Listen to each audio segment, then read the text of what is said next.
నిన్న మనం మీరు చూసిండ్రు కొడంగల్లో సొంత నియోజకవర్గంలో ఓట్లేసి గెలిపించిన కర్మానికి లగిచెర్ల దాని చుట్టుపక్కల 5 నెలలుగా వాళ్ళు ఒకటే మాట అంటున్నారు. అయ్యా, కొన్ని వందల సంవత్సరాలుగా మా తాతలు ముత్తాతలు ఇక్కడ వ్యవసాయం చేసుకొని బతుకుతున్నారు. మా ఏడిపోయిందో మేము ఏడుస్తున్నాం నాయన. నువ్వు పుట్టక ముందు ఉన్నాం, మీ మళ్ళా తర్వాత కూడా ఉంటాం నాయన. నువ్వు మమ్మల్ని ఖాళీ చేయనీయక బిడ్డ. మా ఊర్లన్నీ ఉంచి మా భూములు గుంజుకుంటే తల్లిని పిల్లను వేరు చేసినట్టయితుంది అయ్యా. మా భూమి నుంచి మమ్మల్ని వేరు చేయకయ్యా, భూమే మా కన్నతల్లి అని చెప్పి వాళ్ళు వేడుకున్నారు. వాళ్ళు చివరికి రెవెన్యూ అధికారులు కలెక్టర్ గారి సమక్షంలో వాళ్ళు ప్రజాభిప్రాయ సేకరణ పెడితే ఎవ్వరు రాలే, బహిష్కరించిన వాళ్ళు. పాదయాత్ర చేసిన వాళ్ళు, ధర్నాలు చేసిన వాళ్ళు, దరఖాస్తు పెట్టిన వాళ్ళు, కనపడల కన్నా కాళ్ళు మొక్కింది వాళ్ళు, అయినా కనికరం లేదు. చివరికి మొన్న కలెక్టర్ గారి సమక్షంలో వాళ్ళు ఊర్లలో పోతే వాళ్ళు కోపం చేశారు. గిన్నిసార్లు మేమేదైనా మాకు అక్కనుంటేనేమో ఒక్కసారి నువ్వు కనబడవు కలెక్టర్ గారు, పిలిస్తే రావు, కానీ భూముల కోసం మా భూములు గుంజుకోవడానికి రేవంత్ రెడ్డి కుటుంబానికి కట్టబెట్టడానికి మాత్రం గిన్నిసార్లు వస్తామని చెప్పి వాళ్ళు ఎల్లగొట్టిన మాట వాస్తవం.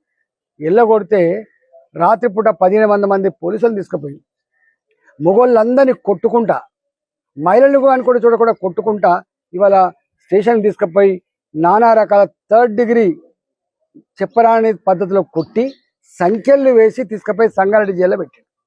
తెల్లారి అక్కడ ఉన్నటువంటి ఎంపీ డికే అరుణ గారు, నేను ఎంపీని కదా, నా ప్రజలను పరామర్శించాలి కానీ చెప్పి పోతా అంటే 20 కిలోమీటర్ల పరిధిలో 144 సెక్షన్ పెట్టి 100 మంది పోలీసులను పెట్టి బారికేడ్లు పెట్టి ఎంపీని పోనీయలే.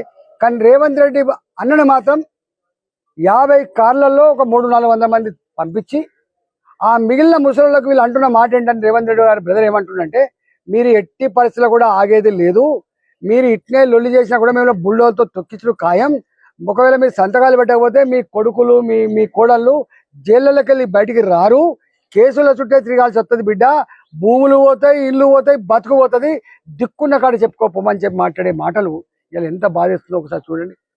ఇవాళ మేము నిన్న రాత్రి వచ్చిన ఇక్కడికి, నేను 3 నెలల నుంచి వీళ్ళ మధ్యలో తిరుగుతా ఉన్నా.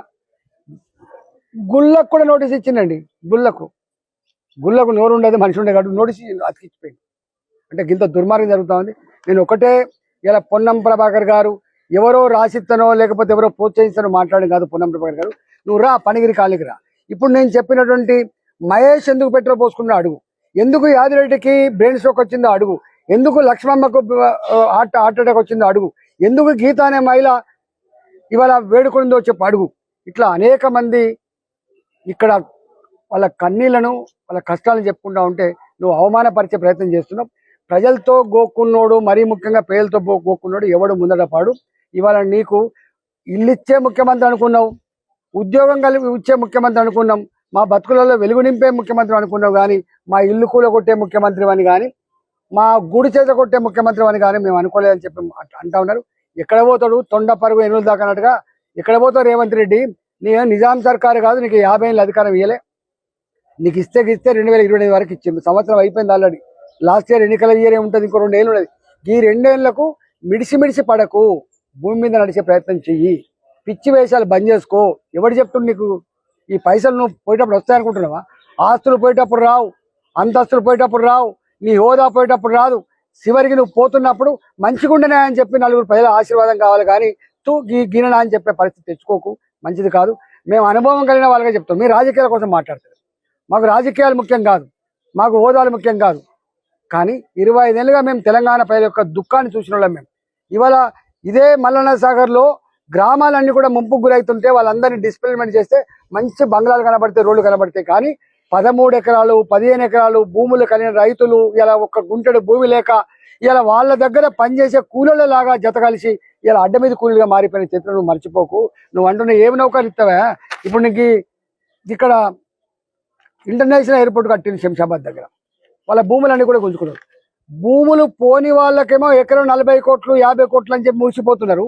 భూములు కోల్పోయిన వాళ్ళు ఏమైంది, వాళ్ళు పోయి ఆ ఎయిర్పోర్ట్లో పనిచేస్తే టాయిలెట్ కడిగే కాడ, టీలు అందించే కాడ, నేను అన్నది ఏ ఊరమ్మా అంటే, అయ్యా నా ఊరు ఈ శంషాబాదు, నాది 3 ఎకరాల భూమి పోయింది, ఇలా ఇవాళ ఉంటే 100 కోట్ల బిడ్డ, ఇలా 8,000 రూపాయలకు 9,000 రూపాయలకు పనిచేస్తున్న బిడ్డ అని చెప్పి ఆమె మాట్లాడుతుందంటే, ఇలా ఎవడు నువ్వు?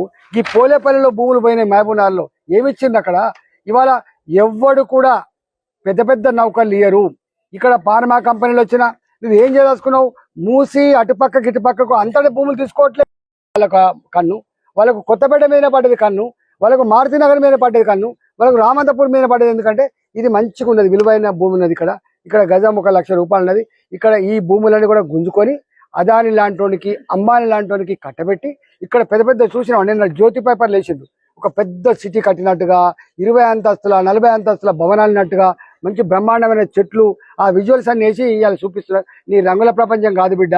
మేము ఒక తరానికి తరమే కన్న బిడ్డల్ని వేసుకొని కనిపించిన అమ్మా నాన్నను కన్న ఊరిని వదిలిపెట్టి ఇక్కడికి వచ్చినాం.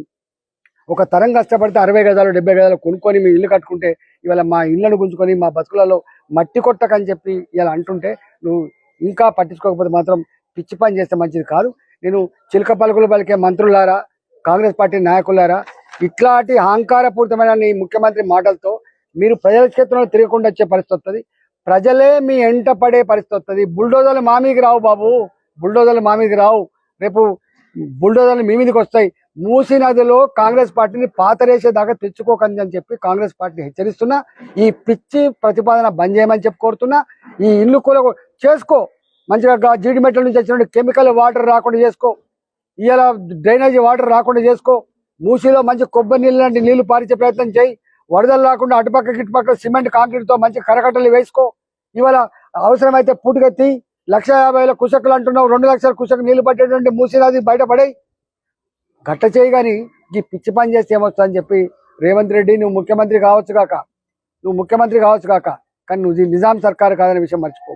మా ప్రజల ఆశీర్వాదంతో నీకు అధికారం వచ్చిన విషయం మర్చిపోద్దని చెప్పి హెచ్చరిస్తా ఉన్నా.